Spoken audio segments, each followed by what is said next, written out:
सच है और सच्चाई को स्वीकार करना चाहिए। अच्छा, हिंदू जो विस्थापित हुए कश्मीर से उनको वापस भेजना अभी भी चुनौती है, लेकिन जो संभल से आप कह रहे हैं लोग विस्थापित हुए या हिंदू विहीन हो गया वो इलाका, क्या उन्हें फिर लाने का प्रयास होगा? वापस आ चुके हैं, आ रहे हैं, बहुत सारे आ चुके हैं। बाकी जो कुछ बचेगा तो अभी जब भगवान कल्कि का अवतार होगा सब वहां हो चुका होगा, तब तक तो सब कुछ आ चुके होंगे।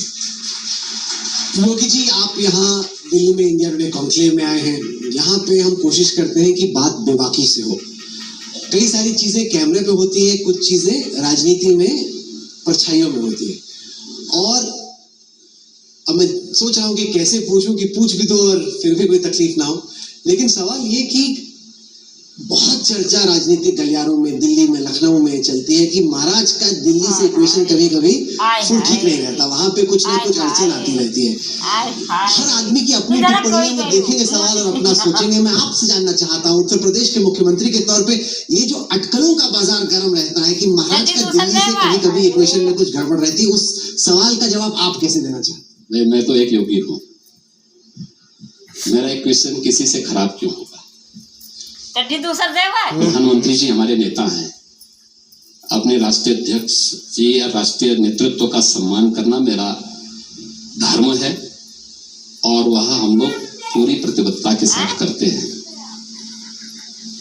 देखिए, जब मैंने संन्यास लिया था तब भी लोगों ने ऐसी बात कही थी, तब भी लोग कहते थे, ढेर सारी टिप्पणी करते थे, बहुत सारी बातें करते थे।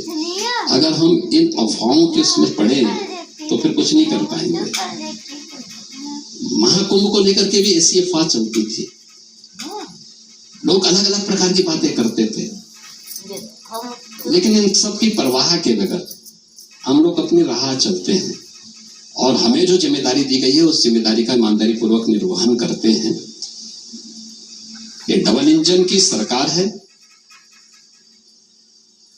जिन मुद्दों और मूल्यों को लेकर के हम लोग आए हैं उसमें पूरी तारतम्यता है। आदरणीय प्रधानमंत्री जी का, हमारे राष्ट्रीय नेतृत्व का जो मार्गदर्शन उत्तर प्रदेश के लिए प्राप्त होता है, उत्तर प्रदेश उसको 100% जमीनी धरातल पर उतारने का कार्य करता है। कहीं कोई इस प्रकार की बातें नहीं। अब बहुत सारे ऐसे बेरोजगार लोग हैं जिनके पास कोई काम ही नहीं है, तो कुछ तो बोलेंगे। खासकर चुनाव के समय, लोकसभा चुनाव के समय ज्यादा चर्चा हुई थी इसकी योगी जी, और उसके बाद जब नतीजे उत्तर प्रदेश के दिखे तो उसमें कमी हुई, तो उसके बाद और ज्यादा आपके विरोधी उस पर बोलने लगे। क्या कारण रहा कि बोलने वालों का मुंह न मैं बंद कर सकता हूं और न बंद ही किया जाना चाहिए, क्योंकि उनकी रोजी रोटी उसी से चलती होगी, तो मैं किसी की रोजी रोटी पे क्यों ठोकर मारूं?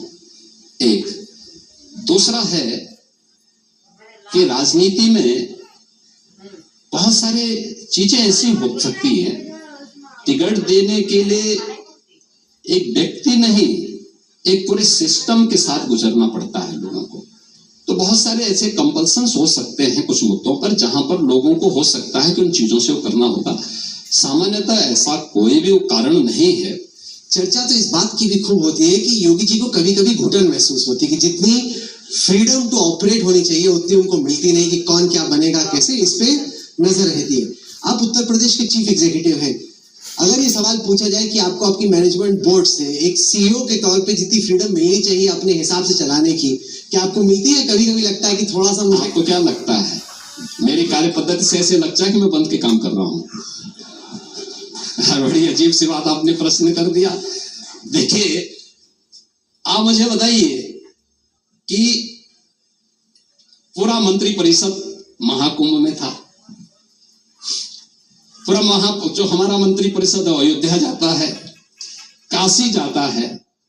योगी जी, आप फॉरेन इन्वेस्टर्स को भी बोलते हैं यूपी में आने के लिए, वाइब्रेंट यूपी का कार्यक्रम होता है, सब होता है, पर हम देखते हैं कि योगी आदित्यनाथ जब एक नारा देते हैं कि बटोगे तो कटोगे, उसका एक दूसरा पार्ट भी है, एक है तो नेक है, लेकिन सिर्फ उसका पहला हिस्सा इस्तेमाल होता है।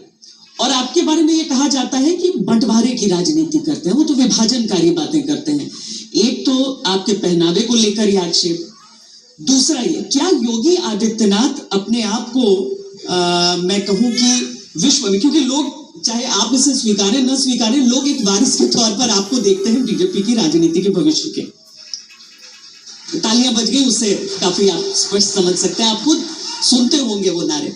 क्या आपको विदेश में जो कुछ चल रहा है उसके प्रति आपकी अपनी राय, एक जो आपने एक वैश्विक नेता देख रहा है, आप स्वयं में देख पाते हैं, आप उसके बारे में धारणा रखते हैं? देखिए, उत्तर प्रदेश ने इन्वेस्टमेंट के लिए अपनी पॉलिसीज बनाई है।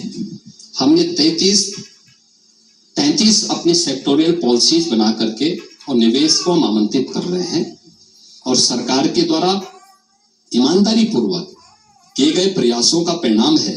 और आगे ये परिणाम आर्थिक विकास की दृष्टि से भी और विरासत और विकास के समन्वय की दृष्टि से भी इसी प्रकार से आगे बढ़ेगा। माला श्वेता ने कहा कि कई लोग आपको बीजेपी में राजनीति के वारिस के तौर पे देखते हैं। खूब तालियां भी बजी यहाँ पे उन लोगों में जो इंडिया टुडे कॉन्क्लेव में आए। अगर आपसे पूछा जाए कि क्या आप बीजेपी के राजनीति के वारिस के तौर पे अपने आप को देखिए, मैं कोई वारिस नहीं हूँ, मैं एक योगी हूँ और योगी के रूप में ही काम करना चाहता हूँ। भारत माता के एक सेवक के रूप में उत्तर प्रदेश की जनता की जिम्मेदारी मुझे दी गई है, उसी के रूप में अपना काम कर रहा हूँ। और मुझे अच्छा लगेगा कि कार्य करते करते मुझे गोरखपुर की तरफ जाने का अवसर मिले तो मैं कम से कम अपने योग्य धर्म और आगे बढ़ा सकूं। आप यहाँ जुड़े हमारे साथ इस कार्यक्रम की, आपने शोभा बढ़ाई। आखिर गाला सेशन आपके साथ हुआ, बहुत बहुत शुक्रिया। Ladies and gentlemen, can we have a very warm round of applause as we thank the Uttar Pradesh Chief Minister Yogi Adityanath। बहुत बहुत धन्यवाद।